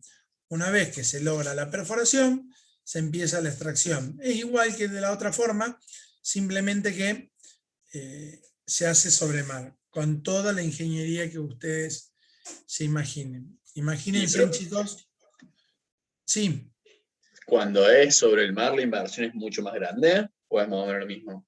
No. Cuando es sobre el mar es muy grande, de verdad. ¿Está? Profe, yo me acuerdo que vi, no sé si una película o en una clase me habían mostrado cómo construían eso. Es como que literalmente aislaban el sector, como que hacían como una barrera, digamos, de contención y trabajaban en seco. O sea, como que hacen un hueco, como si pones un vaso boca abajo dentro del agua. Para la generación de las plataformas. Claro, o sea, para poder estabilizar eso y trabajar, porque eso, más allá de que se trabaja con máquinas seguro, hay que meter las máquinas hasta ahí. Entonces era como que hacían, como que secaban toda la zona y trabajaban en seco. Mira, yo no soy tan especialista en esto y lo único que te puedo decir es que toco de oído. Para estabilizar una plataforma abajo hay que trabajar en seco, pero precisamente se hacen como grandes cúpulas ahí abajo, se extrae todo el agua y sobre el seco fijan la base, ¿te ubicás? Pero escúchame, hay bases móviles, hay bases flotantes que quedan ancladas y que se van moviendo. Cambia mucho, ha cambiado mucho el sistema, hay distintas alternativas, no sé si me explico. Está la base fija donde se mete como un vaso, como vos decías, al revés, se mete en la perforación, se trabaja sobre lo seco.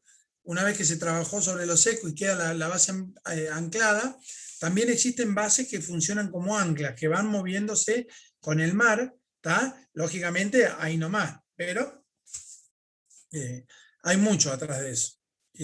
Nosotros estamos, creo que no tenemos nada que hacer. Si yo estudié ingeniería y podré ser un buen ingeniero químico, al lado de un ingeniero de petróleo debo ser el 0,1%.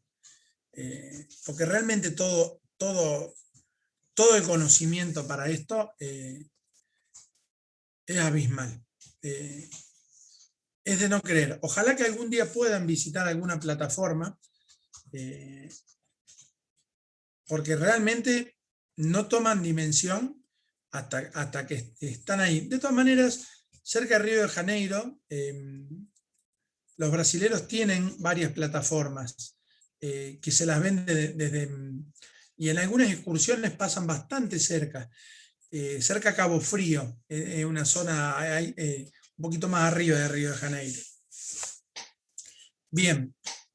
Bueno, yo decía... En esas plataformas marítimas, ¿la gente vive? La gente vive adentro de las plataformas, exactamente. La gente vive ahí. El trabajo... 20 días trabajas ahí, después te volvés, ¿o cómo es? Sí, es así. Son 20 días, te llevan en helicóptero o en barco, haces 20 por 5, 20 por 7. Yo tengo varios colegas, yo soy químico, y tengo varios colegas que han ido a trabajar a plataformas.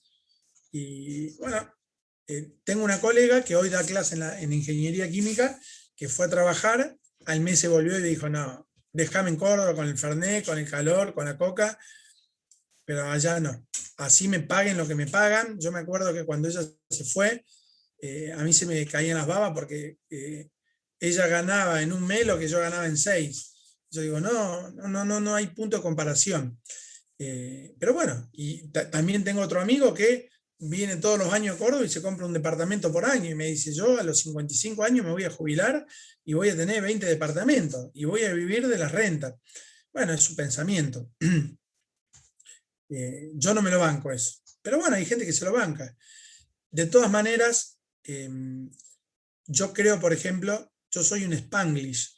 Hablo español, inglés, horrible. Me hago entender, viajo, estoy, pero en los niveles acá, chicos, el nivel de inglés que todos los técnicos hablan en inglés, todo el mundo habla en inglés, menos el operario, Pero cuando uno trabaja, nosotros tenemos en la familia una ingeniera industrial de la Católica que trabaja en Pan American y bueno, ha tenido la suerte de viajar por todo el mundo y bueno, ella ahora se decidió radicar en Neuquén y vive de esto, digamos.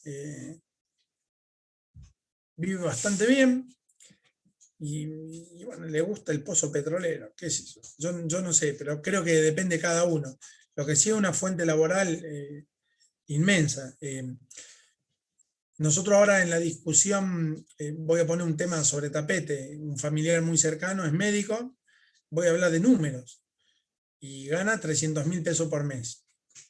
300.000 pesos por mes, ¿cuántos dólares son, chicos? ¿2.000? Vamos a hacer un poquito que vale el dólar 150, cuando vale 180. Sí, más o menos.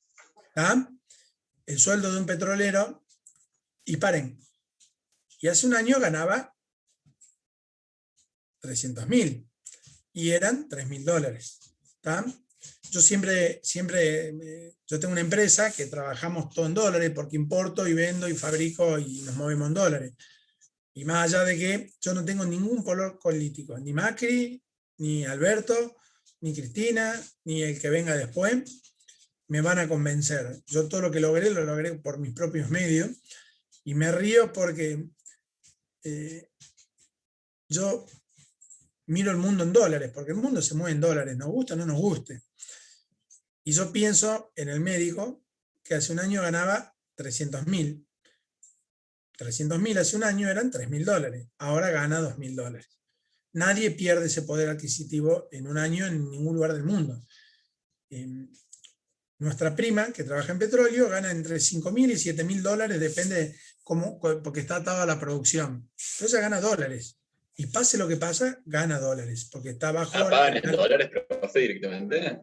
Cobran en dólares, en una cuenta en dólares y cosas. Y que bueno, que es una de las cosas que me duele de mi Argentina, la cual quiero y amo, y no me voy, acá no me sacan, me voy a morir adentro de Argentina porque soy argentino, pero tampoco soy ciego, y de ver que la realidad del profesional, yo creo que mis hijos se van. Más allá de que yo me considere un exitoso en lo que hago en el tema industrial, y nos va bien, y crecemos, y algún día éramos 2, y hoy somos 30 y pico, y hay que pagar 30 y pico sueldos. Yo pagué sueldo esta semana y cuando miré el 931 me quería cortar los bobelins. Pero igualmente analizo cuando mis hijos sean profesionales y no quieren seguir con mi empresa, porque puede llegar a ser, y cuando salgan a un mercado a trabajar por 1.000 dólares,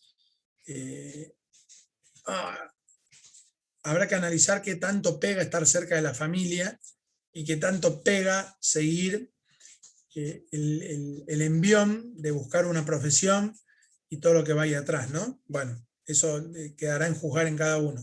Yo me quedo a morirme acá. Ojalá que mis hijos nos sigan y ojalá que muchos de ustedes lo sigan. La realidad es que creo que Argentina, que amo con toda mi alma, no está bien encaminada. Ni ahora, ni con el que se fue Macri, ni con los que vinieron antes, y creo que hace 70 años que estamos así, o desde 1910. Quizás la culpa la tuvieron los que echaron a los ingleses en las invasiones inglesas, lo digo como chiste, ¿no? Pero va a ser bastante difícil salir de esta situación sin color político, yendo a la triste realidad de que esta experiencia hice en un ascensor de un hotel en Estados Unidos los otros días. ¿Cuánto gana, señora? Cuando la escuché que hablaba español, le digo, ¿cuánto gana? 80 dólares por día. ¿Cuántos días trabaja? 20 días. ¿1.600 dólares? ¿Sí? Pero dice, gana 1.600 dólares. Dice, ¿usted que es argentino? Dice, desde el 2000 que me vine, el 2000 ahora. Y yo con 1.600 dólares vivo. Y yo hice la cuenta, digo, 1.600 dólares a 150, esta mina gana un montón de guita. Gana como 100. ¿Cuántos son 1.600 dólares a 150, chicos? Cuando yo le pregunté, el dólar estaba en 150. ¿Alguien tiene una calculadora ahí a mano? 240.000 pesos, profe. No tiene ni secundario, gana casi la misma guita que el familiar mío que es médico. Estamos todos trastornados. Qué lindo. Ay, ay, ay. Pero bueno, es todo un problema. Acá hay 100 problemas que son ustedes y que, bueno, quédense en Argentina, que es lindo, chicos. Pero creo que se nos va a complicar cada vez más. Vamos a seguir con esto. Métodos de extracción de petróleo, chicos. Bueno, ahí vemos una imagen de atrás hay un pozo petrolero, allá al fondo se ve otro pozo petrolero, ahí voy a poner con el mouse, ahí hay un pozo petrolero, acá hay otro pozo, en procesos de realización del pozo. Sobre lo de recién que justo estábamos hablando. Sí. En un lugar de estos, donde hay un pozo petrolero, hay ingenieros de todo tipo, no es solo en petróleo, ¿no? No, claro, sí, hay ingeniero químico mucho, geólogo mucho, ingeniero en petróleo mucho, ingeniero metalúrgico también, ingeniero civil un montón, y cada vez más ingenieros industriales. ¿Por qué? Porque ustedes ven el mercado de otra forma a como lo vemos los ingenieros de técnicos. Ustedes lo ven más como una cuestión de números, son más generalistas y no tan específicos. No sé si me explico. Es la ingeniería justa, la ingeniería industrial. Ustedes van a analizar cómo sacarle el máximo provecho al ingeniero químico con los análisis, máximo proyecto al ingeniero mecánico con sus bombeos. Ustedes van a englobar y van a ser los gerentes de estos sectores. Seguramente primero van a tener que recorrer un camino un poquito más difícil, pero bueno, va por ese lado.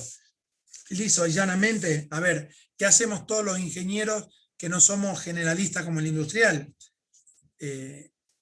Hacemos un MBA, ¿está? ¿Por qué? Porque queremos complementar todo lo que aprendemos. También conozco de la química, pero necesito complementar toda la otra parte, finanzas, costos y demás. Dicho y llanamente, si yo tendría que volver a estudiar, pues lo estudié en ingeniería industrial, no ingeniería química. Lisa y llanamente, si le tengo que decir cuál es el secreto de mi negocio, es lo que crecí como generalista y no como particular. Porque hoy, yo por ejemplo, en mi empresa, necesitaba un ingeniero civil, fui y lo contrato y el tipo es un técnico al 100%. No sé si me explico. Pero el know-how del negocio mío no está en un técnico bueno. Necesito muchos técnicos buenos. El know-how de mi negocio está en el manejo macro, que es lo que ustedes logran bien, chicos. Así que están en la carrera justa, en el momento justo. ¿Estamos?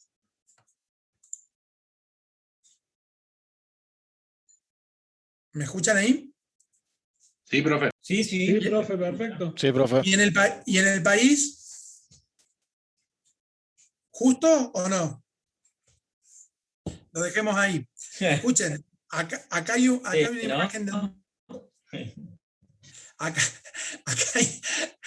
hay una imagen de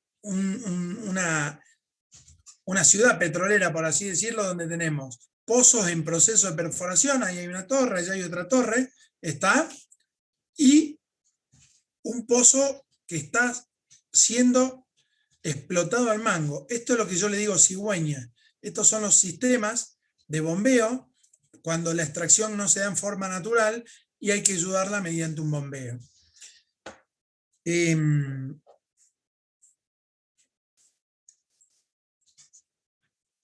¿Qué tiene cuando encontramos una zona petrolera? Y tiene alrededor un desarrollo muy grande. Primero, porque se crean mini ciudades o mini pueblos en donde hay que llevar electricidad, hay que llevar agua, hay que llevar todo tipo de servicios, hay que llevar carreteras. ¿Está? Es mucho el dinero que mueve. ¿Está? Al igual que la minería y todo lo que está pasando con el litio en Argentina, en el norte, genera mucho, la industria del petróleo genera mucho. ¿Está? Si nosotros podríamos ser un país confiable y explotar el petróleo de Vaca Muerta, podríamos entender que la extracción del petróleo de vaca muerta influiría de una forma de tener 4 o 5 veces el dinero que le deja el campo argentino. Ustedes saben muy bien que el campo argentino es el motor de Argentina, nos guste o no, porque con toda la exportación de la soja y de los animales, generamos el gran ingreso de divisas. Bueno, entendiendo que una buena explotación de vaca muerta, generaríamos 4 o 5 campos más adicionales. Con lo cual, pasaríamos a ser un país donde seguramente las condiciones de pobreza serían muy, muy diferentes a la actual.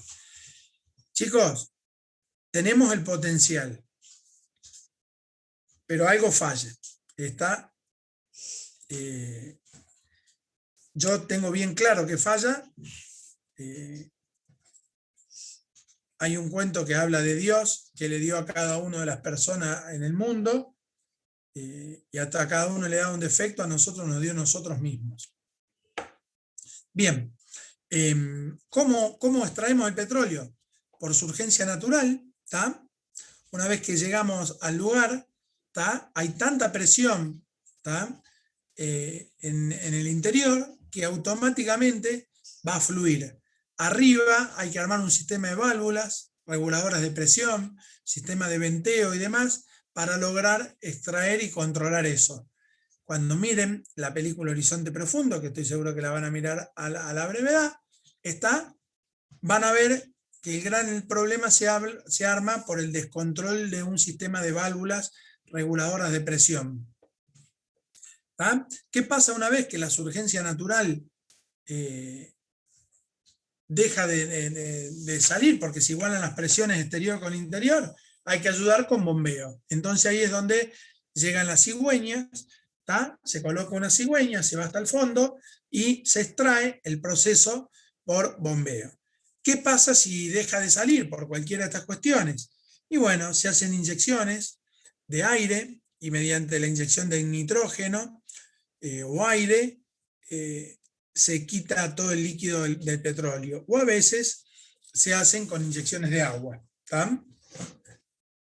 Acá hay un caso artificial, que es un bombeo neumático, en donde tenemos el pozo con la cigüeña, y una vez que dejó del surgente y necesitamos mover el petróleo de esa profundidad hasta donde está el pozo de la cigüeña, hacemos inyecciones de nitrógeno. ¿Tá? Lisanamente el nitrógeno lo que va a hacer es va a impulsar ese líquido que para hacerlo llegar al sistema de bombeo mecánico. ¿Tá? Neumáticamente es una de las formas bastante utilizada. ¿Tá? Es aire, grandes compresores de aire que se meten bajo la tierra. Otra forma es inyección de agua. ¿Tá? Ahí creo que ahí se ve básicamente una buena forma en donde nosotros podemos obligar al petróleo a dirigirse hacia el pozo. Otra forma es inyección de dióxido de carbono, en vez de nitrógeno, es otro gas, pero esto es gas aire, prácticamente.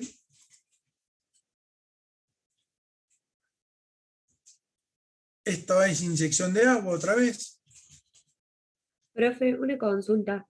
Tanto la inyección de agua como la de aire, dióxido de carbono, ¿todas están dentro de lo que es el bombeo neumático? ¿O es solo aire? Aire. Dióxido de carbono es neumático. ¿Tá? Agua es hidráulico. ¿Estamos? Neumático es siempre que tenga presencia de gases. Hidráulico es cuando hay agua. Inyección de agua es hidráulica. ¿Estamos? Bien, gracias. Buena pregunta. Eso es lo que es básicamente una cigüeña. ¿Tá? Un motor que hace girar un balancín, y ese balancín lo que hace es mover una bomba que extrae el petróleo y lo manda por medio de cañerías a los oleoductos. Ahí está mostrado el sistema de cigüeñas.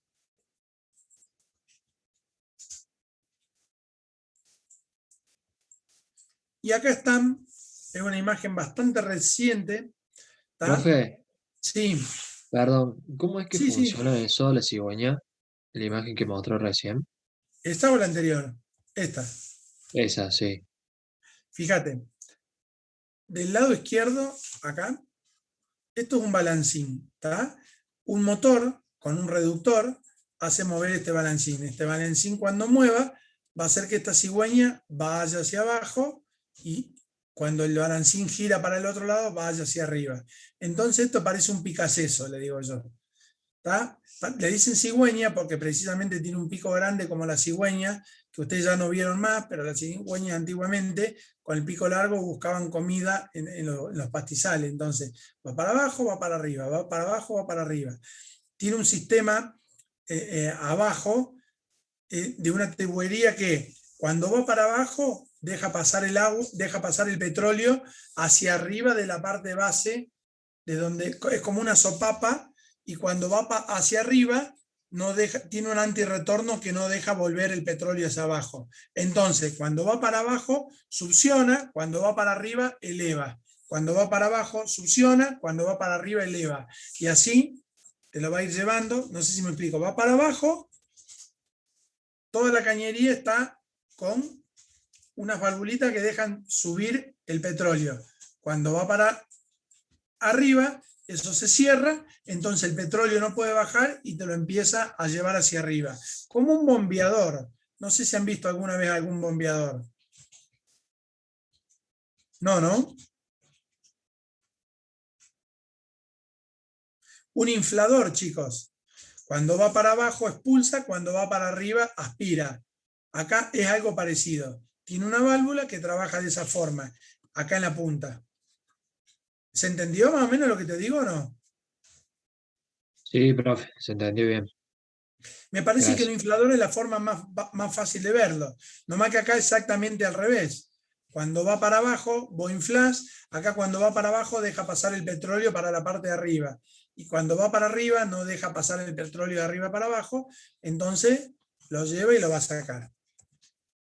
Bien, esta es una imagen bastante reciente de gasoductos troncales.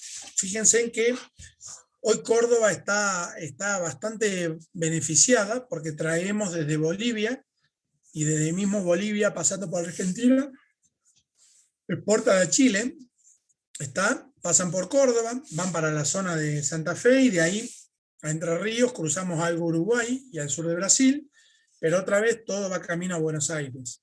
Todos los rojos son gasoductos, ¿tá? Son gasoductos troncales. Y después, en la imagen central hay poliductos, o sea, dual, llevan el petróleo propiamente dicho y el gas, y los oleoductos que estaban dibujados antes en la filmina que mostré recién, salen de la zona de Vaca Muerta, pasan sí o sí por el polo industrial de Bahía Blanca, y de ahí se van para la zona de Buenos Aires y La Plata y demás cuestiones. ¿Está? Bien. ¿Cuál es la parte más complicada acá? Bueno, la parte que hablamos de el daño una vez que el pozo se va. Digamos, se consumió el pozo, ¿qué es lo que tiene que realizar toda la industria petroquímica para tratar de minimizar el daño ecológico? Si no hubo ninguna pérdida, hay que tratar de sellar los pozos, cerrarlos, ¿tá?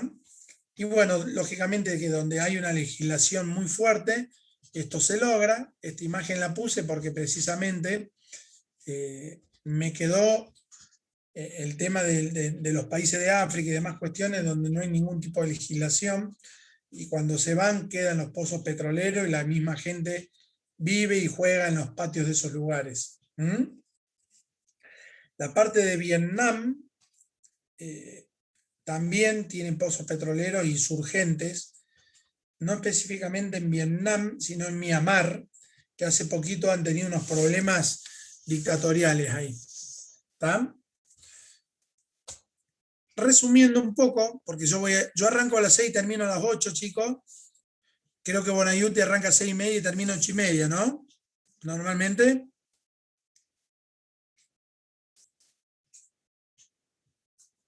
Hola, hola. Sí, hace ese horario, profe, normalmente.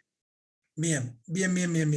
Bueno, lo que hablamos entonces, en un yacimiento, ¿cómo se encuentra un yacimiento? ¿Está? Por gravimetría, por magnetometría o por sismografía.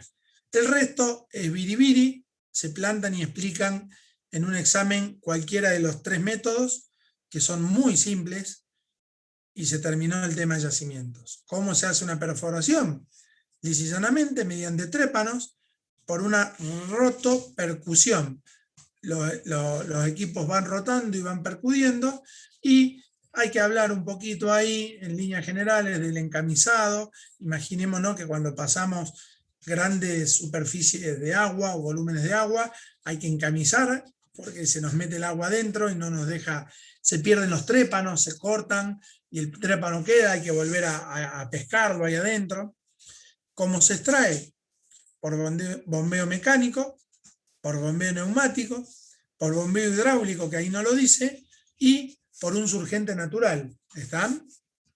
Lo que vamos a ver la semana que viene es, una vez que yo llevé todo mi petróleo desde el pozo de exploración hasta el lugar donde se va a hacer el refinado, ¿está?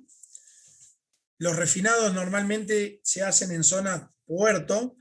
¿Por qué? Porque normalmente la parte más rica del petróleo se genera acá en la refinería, es donde se le agrega alto valor agregado, y acá es donde están cercanas a los puertos, porque de acá se lleva a exportación directa. Por eso las plantas suelen estar en San Lorenzo, en Santa Fe, que está al lado de Rosario, porque salen por el puerto. Está en Ensenada, La Plata, porque salen por el puerto de Buenos Aires. En Bahía Blanca, porque salen por el puerto de Bahía Blanca. Y bueno, hay algo en Mendoza que cruzan a Chile por camiones. Pero en líneas generales, lo que vamos a ver la semana que viene es qué pasa en una destilación, qué es una destilación primaria, qué es una destilación secundaria o conocida como cracking, ¿están? ¿Qué logramos con los refinamientos? ¿Están? Y distintos productos. Pero vamos a basar casi toda la clase en el proceso de destilación primaria y destilación secundaria para la semana que viene. Chicos, cuéntenos las dudas. Si no hay dudas, no los dejé ni hacer un recreo, los dejo acá en paz. Está claro, profe. Bien, espero que les Profe, haya gustado. yo tuve una pregunta, pero no respecto al proceso.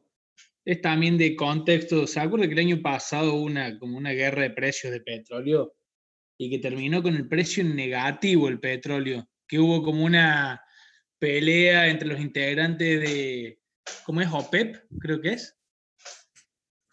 Bien. Y hubo una sobreproducción gigante de petróleo, pero llegó a tener precios negativos. Eso es lo que nunca logré entender, cómo va a tener precio negativo. No, a ver. Primero, ¿por qué volvemos otra vez al secundario? Ley de oferta y demanda. ¿Está?